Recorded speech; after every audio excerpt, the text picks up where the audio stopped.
Hello and welcome to Mindful Mondays, where once again time got away from me, and so I am recording this while my poor husband sleeps a few feet away. So we'll try not to wake him. Maybe you'll hear a little snoring. I don't know. Anyway, today our topic is praying for your mouthy kid.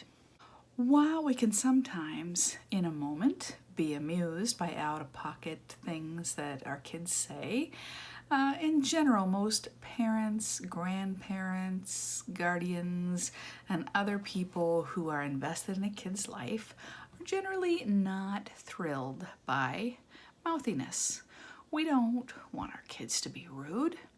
We want them to function well in life.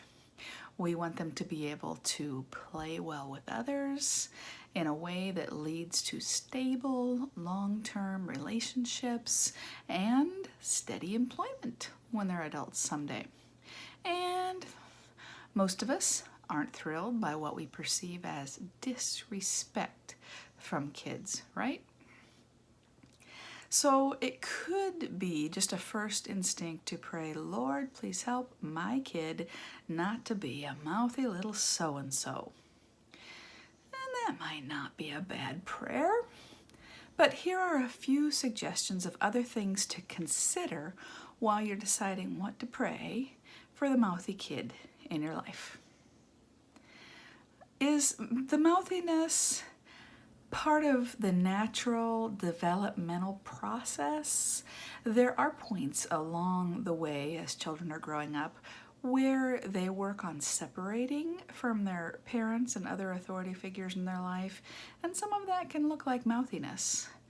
If they're at one of those passages, you may want to pray for them to separate in a healthy way, and for yourself that you'll know how best to respond in the moment.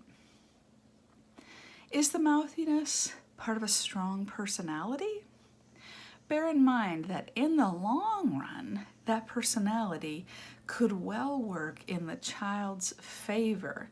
It may strengthen them for dealing with the real world once they leave your home. It may empower them to fight for justice and to speak truth where truth is needed. It might be good to pray that they'll just be filled with the Holy Spirit so that they will have that help with guarding their tongues when they speak. And maybe not the worst idea to pray for yourself that if God has chosen you to raise up a leader, you'll be filled with the wisdom to equip them well for what God appoints them to do. Is what looks like mouthiness really an attempt to get their needs met? Are they pushing your buttons to hold your attention? Do they need more focused one-on-one instruction and support?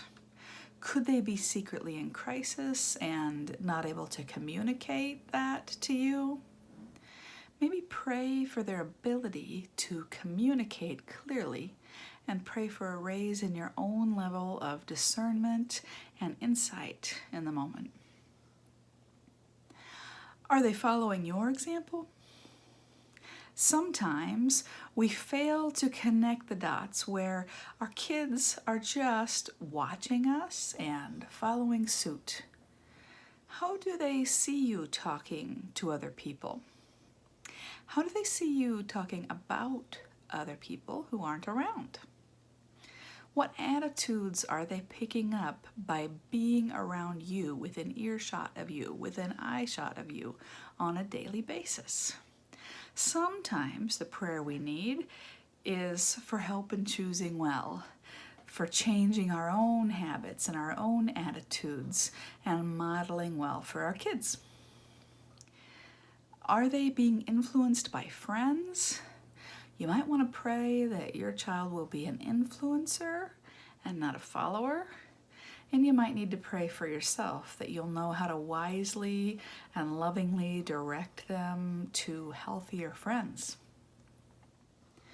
What role is media playing in this? Are they mimicking what they see and what they hear on TV and movies and on social media, you might want to pray that they choose well what to fill their minds and spirits with in their entertainment and gaming choices. And you may want to pray for yourself that you can help guide them well in making those decisions, and that you do it in a way that engages them rather than just sending them underground. Haven't we all known a kid at some point in our lives? Maybe we were a kid who, just went secret on what they were watching, on what they were playing, on what they were consuming and putting into their minds that was framing their attitudes.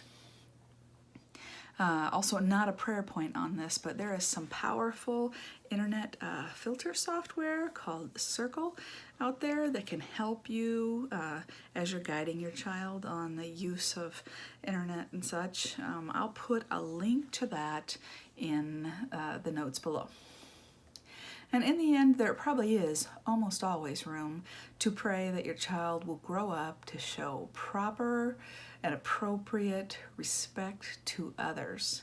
Really, who doesn't need at least a little of that prayed over them, right? For sure, this isn't a complete encyclopedia of how to pray for mouthy kids, but hopefully this will give you a few thoughts to help you get some fresh ideas as you navigate this difficult parenting challenge, or, being a good neighbor, being a good aunt, being a good uncle to the kid who right now has got a mouth on him. I have been praying for you while I've been writing this week's episode and recording it and uploading it, and I will continue to pray for you as you're watching. Whether you're a parent or a guardian, a grandparent, a relative, a neighbor, whatever role of concern that you play in a child's life, may you do it with intention and with much prayer. That's all for this time. I will see you next week.